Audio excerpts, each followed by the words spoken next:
Pernah kepikiran nggak sih soal aturan-aturan yang tanpa kita sadari ngatur hidup kita setiap hari?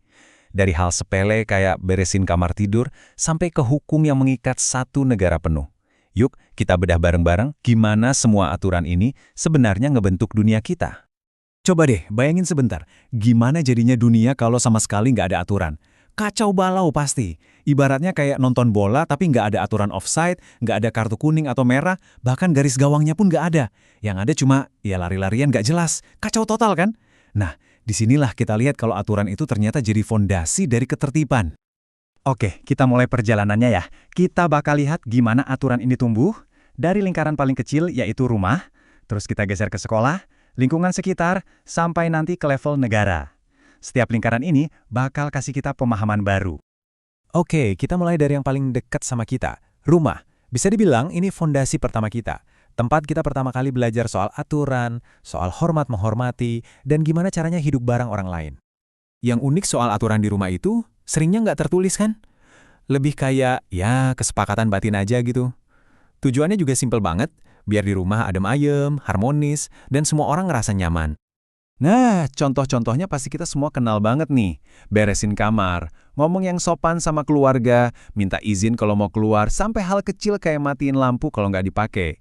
Kelihatannya sepele ya, tapi justru kebiasaan-kebiasaan kecil inilah yang kalau dilakuin bareng-bareng, wah, bisa bikin suasana rumah jadi harmonis banget. Oke, sekarang kita keluar dari rumah dan masuk ke lingkaran berikutnya, sekolah. Nah, di sini nih, aturannya mulai lebih formal. Tujuannya apa? Ya, untuk menciptakan lingkungan yang teratur dan aman, biar proses belajar kita semua bisa jalan lancar. Coba deh kita ingat-ingat lagi, dari mulai harus datang tepat waktu, pakai seragam yang rapi, terus gimana kita harus bersikap di kelas, sampai ngerjain tugas dengan jujur. Setiap langkah di sekolah itu ada aturannya. Kenapa? Supaya proses belajar jadi seefektif mungkin buat semua yang ada di sana. Dan gak cuma aturan sehari-hari, ada juga peraturan inti yang ya lebih serius. Ini udah menyangkut soal integritas, kayak nggak boleh nyontek, dan yang paling krusial, soal keamanan. Makanya ada larangan bawa barang-barang berbahaya. Semuanya pada akhirnya demi kebaikan kita semua kan? Nah, di sini kita bisa lihat perbedaannya dengan jelas banget. Kalau di rumah tujuannya harmoni, aturannya lebih fleksibel, dan seringnya nggak tertulis. Beda sama di sekolah, tujuannya itu disiplin, aturannya formal, dan pasti tertulis. Dua dunia yang beda, tapi dua-duanya punya peran penting buat ngebentuk diri kita. Sekarang, kita perlebar lagi lingkarannya. Keluar dari sekolah, kita masuk ke lingkungan masyarakat atau komunitas kita.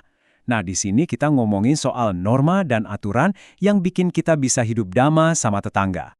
Dan ini nih, salah satu aturan yang khas banget di Indonesia. Kalau ada tamu nginep lebih dari 24 jam, wajib lapor ke ketua RT. Mungkin kedengarannya ribet ya, tapi ini bukan soal ngurusin privasi orang loh.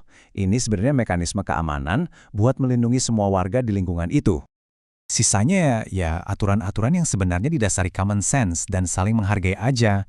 Kayak jangan berisik kalau udah malam, jaga kebersihan lingkungan, ikut kerja bakti, rawat fasilitas umum bareng-bareng.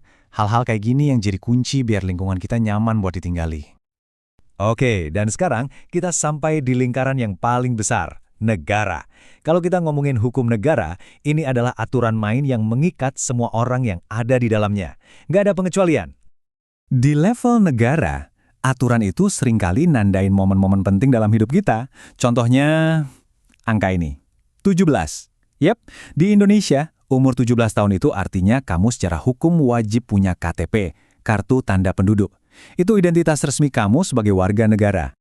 Jelas, di level ini aturannya jauh lebih kompleks dan sanksinya pun tegas. Mulai dari kewajiban simpel di jalan raya kayak pakai helm dan punya SIM, kewajiban bayar pajak, sampai larangan keras untuk tindak kriminal. Bisa dibilang, ini adalah pilar-pilar yang menopang seluruh bangunan negara kita. Nah, sebagai kesimpulan, yuk kita lihat gimana semua aturan ini sebenarnya nyambung satu sama lain. Jadi, ini bukan sekedar daftar perintah yang terpisah-pisah ya, tapi ini tuh sebuah sistem yang ngebangun kita dari level individu sampai jadi masyarakat yang utuh. Tabel ini, wah, ngerangkum perjalanan kita dengan pas banget. Coba dilihat polanya. Semuanya berawal dari harmoni di rumah. Harmoni ini jadi fondasi buat pembelajaran di sekolah. Kalau udah bisa belajar dengan baik, kita bisa ciptain ketertiban di lingkungan. Dan puncaknya, semua itu bertujuan untuk mencapai keadilan di level negara. Keren kan? Setiap level ngebangun level berikutnya. Seperti kata kutipan ini, aturan itu ibarat arsitektur sebuah masyarakat, mulai dari meja makan di rumah sampai gedung pemerintahan. Tanpa arsitektur yang kokoh ini, ya masyarakat kita nggak akan bisa berdiri tegak. Nah, sebelum kita selesai, saya mau kasih satu pertanyaan buat direnungkan. Kalau seandainya kamu punya kekuatan buat bikin cuma satu aturan baru yang harus dipatuhi semua orang di dunia, aturan apa yang bakal kamu buat? Dan yang lebih penting, kenapa?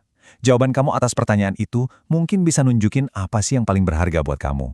Terima kasih sudah menyimak.